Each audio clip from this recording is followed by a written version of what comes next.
Good morning students. जैसा कि हम लोग आज पार्ट 10 प्रायश्चित कहानी पढ़ने जा रहे हैं और यह कहानी जो है भगवती चरण वर्मा द्वारा लिखित है और इस कहानी के द्वारा लेखक जो है वो हमारे समाज में व्याप्त अंधविश्वासों पर व्यंग्य किया है। आज हम लोग इस 21वीं सदी में हम लोग जी रहे हैं, लेकिन आज भी हम लोग अधिकतर अंधविश्वासों में भी जीते हैं, है ना। कभी कभी आप लोग देख लेते होंगे कि अंधविश्वास इतना हर घर में इतना घर कर गया है कि हम लोग पूरा का पूरा घर उसमें लिप्त है। जैसे कि आज साइंस जो है इतनी तरक्की कर लिया है, इतनी तरक्की साइंस की है कि हम लोग चंद्रमा तक पहुंच गए हैं, लेकिन आज भी हमारे घरों में बाहर जाते समय छींक देने पर हम लोग रुक जाते हैं, बिल्ली के रास्ता काट देने पर हम लोग आगे की ओर नहीं बढ़ते हैं। तो ये अंधविश्वास आज भी हमारे घरों में, हमारे अंदर, हमारे दिमागों में आज भी लिप्त है। और इस कहानी के माध्यम से लेखक यही बताने की कोशिश कर रहे हैं। तो लेखक के अनुसार मनुष्य यदि अंधविश्वासों में उलझेगा तो कोई भी उसका फ़ायदा उठा सकता है। अगर आप अंधविश्वास में पड़े रहेंगे तो आपका फ़ायदा कोई भी उठा करके आपको नुकसान पहुंचा सकता है। तो इस कहानी में जैसे दिया गया है कि रामू की बहू ने बिल्ली के ऊपर पट्टा दे मारा और वहीं पर बिल्ली ढेर हो जाती है। तो किस तरह एक पंडित ने आकर के रामू के घर पे बताता है कि ये घोर अपराध हुआ है और किस तरह अंधविश्वास के नाम पर कितना पैसा लोगों से, उस परिवार से ठगता है। आज भी हम लोग ऐसा होता है कि अगर आप पर शनि का साया मंडरा रहा है, आपका मंगल भारी है ना, आप ये कीजिए, ये जाप कीजिए, इतना दान दीजिए तो आपके ग्रह कट जाएंगे। और हम लोग इस अंधविश्वास में पड़ करके हम लोग ये करने को मजबूर हो जाते हैं और हमारे इस मजबूरी का फ़ायदा दूसरा उठाने लगता है।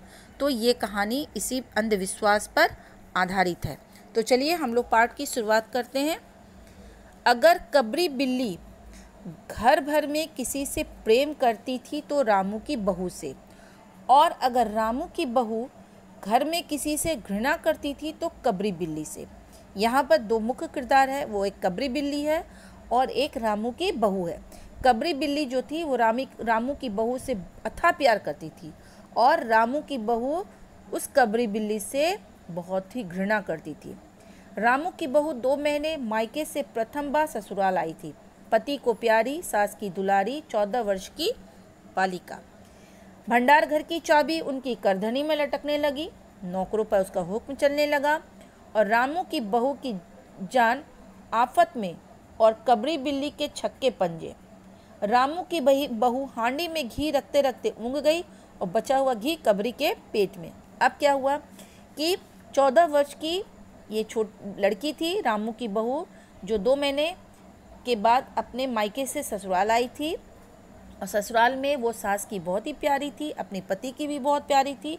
पूरी भंडारगृह की चाबी उसके कमर पे लटकती रहती थी और वो नौकरों पर क्या करती थी, बहुत ही हुक्म चलाती थी।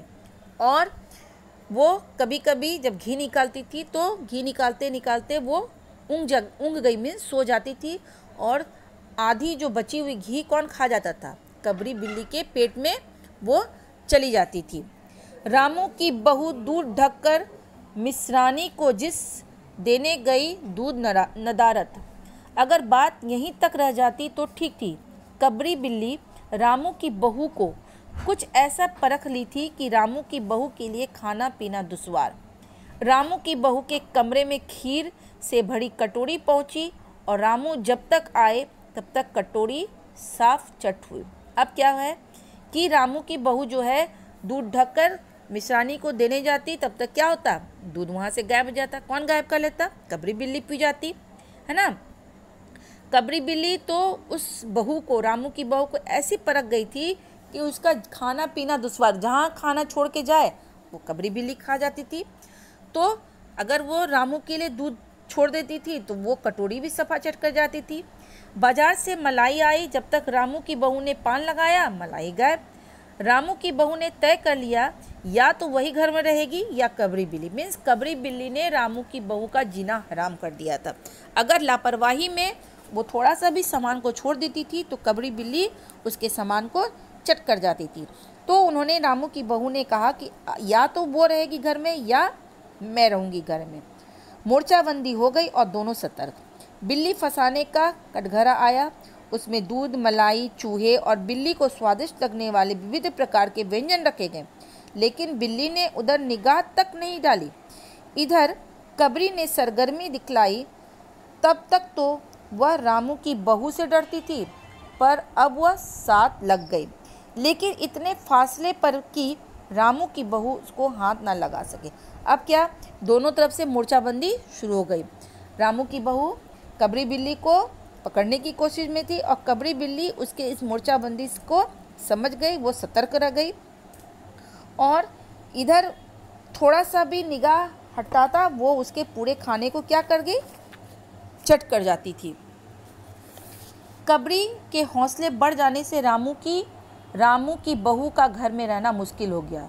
उसे मिलती थी सास की मीठी झिड़कियाँ और पतिदेव का मिलता था रूखा सूखा भोजन। अब क्या हुआ कि जब कबरी बिल्ली पी जाती थी तो सास की थोड़ी सी डांट किसको मिलती थी, रामू की बहू को मिल जाती थी, और पति का भी कभी कभी रूखापन उसको मिलता था। एक दिन रामू की बहू ने रामू के लिए खीर बनाई। पिस्ता, बादाम, मखाने की तरह तरह के मेवे दूध में औटाए गए, सोने का वर्क चिपकाया गया और खीर से भरकर कटोरा कमरे में ऐसे ऊंचे ताखे पर रखा गया जहां बिल्ली ना पहुंच सके। रामू की बहू इसके लिए पान लगाने में लग गई। उधर कमरे में बिल्ली आई। ताक के नीचे रखे खड़े होकर उसने ऊपर कटोरी की ओर देखा, सूंघा, माल अच्छा है। ताक की ऊंचाई अंदाजी और देखा कि रामू की बहू पान लगा रही है। पान लगाकर रामू की बहू सास को पान देने चली गई तो कबरी ने छलांग मारी, पंजा कटोरे पे लगा और कटोरा झंझनाहट की आवाज़ के साथ फर्श पर। अब एक दिन रामू की बहू ने खीर बनाया। खीर में ढेर सारे मेवे डाले और उसे बिल्ली से बचाते हुए ऊंचे रैक होता है ना, उस पर वो रख दिया। अब क्या, बिल्ली की नज़र उस ताक पर पड़ गई। बोली कि अच्छा, लगता है कि मुझसे बचने के लिए इतना ऊंचा रखा गया है। और रामू की बहू अपनी सास के लिए पान बनाने लगी और पान को देने उसके कमरे में गई। तब तक बिल्ली ने क्या की, छलांग मारी और उसके पंजे से कटोरा गिरा और झंझनाहट की आवाज़ फर्श पर पड़ी।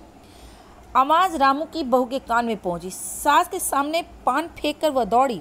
क्या देखती है, फूल का कटोरा टुकड़े टुकड़े, खीर फर्श पर और बिल्ली डटकर खीर उड़ा रही है। रामू की बहू को देखते ही कबरी चंपा। जब तक वो दौड़ के आती है तो क्या देखती है कि फर्श पर खीर पड़ा हुआ है और पूरी बिल्ली जो है, कबरी बिल्ली उस खीर को चट कर रही है। लेकिन जैसे ही वो कबरी बिल्ली रामू की बहू को देखती है कि वहाँ से वो भाग जाती है। रामू की बहू पर खून सवार हो गया। ना रहे बांस, ना बजे बांसुरी। रामू की बहू ने कबरी की हत्या पर कमर कस दी। अब रामू की बहू ने कहा, या तो ये रहेगी या तो मैं रहूँगी। रात भर उसे नींद ना आई। किस दांव से कबरी पर वार किया जाए, फिर जिंदा न बचे, पड़े पड़े यही सोचती रही। सुबह हुई, वह देखती है कि कबरी देहरी पर बैठी बड़े प्रेम से उसे ताक रही है। रामू की बहू ने कुछ सोचा, उसके बाद मुस्कुराती हुई उठी। कबरी भी बहू के उठते ही खिसक गई। रामू की बहू एक कटोरा दूध दरवाजे की देहरी पर रखकर चली गई। हाथ में पाटा लेकर लौटी तो देखती है कि कबरी दूध पर जुटी हुई है। मौका हाथ में आ गया। सारा बल लगाकर पाटा उसने बिल्ली पर पटक दिया। कबरी हिली न डुली, न चीखी न चिल्लाई, बस एकदम पसर गई। अब क्या हुआ कि रामू की बहू ने क्या किया, कबरी बिल्ली को मारने का उपाय सोचा। उसने क्या किया, एक दूध की कटोरी ला करके दरवाजे पे रख दी और वो एक पटरा लेने चले गई, लकड़ी का पटरा लेने चली गई। जब वो पटरा लेके आती तो क्या देखती है कि कबरी बिल्ली जो है उस दूध को वो चट कर रही थी। बस उसने क्या किया, तेज से पटरा उठा करके बिल्ली के सर पर मार दी और बिल्ली न हिली, न डुली, न चिल्ली, न चिखलाई, बस वहीं पर क्या हुई, पसर गई। आवाज़ जो हुई, मेहरी झाड़ू छोड़कर, मिश्रानी रसोई छोड़कर, सास पूजा छोड़कर घटनास्थल पर उपस्थित हो गए। अब रामू की बहू सिर झुकाए हुए अपराधनी की भांति बातें सुन रही थी। अब जैसे ही आवाज़ हुआ मारने का, सब दौड़ती हुई आई और रामू की बहू जो है एक अपराधी के माफिक अपने सर को झुका करके सभी की बातें सुनने लगी। महरी बोली, माँ जी, बिल्ली की हत्या और आदमी की हत्या बराबर है। हम तो रसोई ना बनावेंगी जब तक हत्या बहू के सिर पर है। अब नौकरानी को फ़ायदा मिल गया। वो बोला कि बिल्ली की हत्या करना और एक आदमी की हत्या करना बराबर है।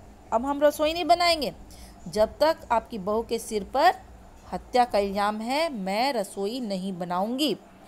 तो स्टूडेंट, आगे हम लोग अगले क्लास में पढ़ेंगे कि आगे क्या होता है, किस तरह उस अपराध को दूर किया जाता है और किस तरह लोगों के अंदर बसे हुए अंधविश्वास को खत्म किया जाता है। इस कहानी के माध्यम से हम लोग आगे के क्लास में हम लोग पढ़ेंगे।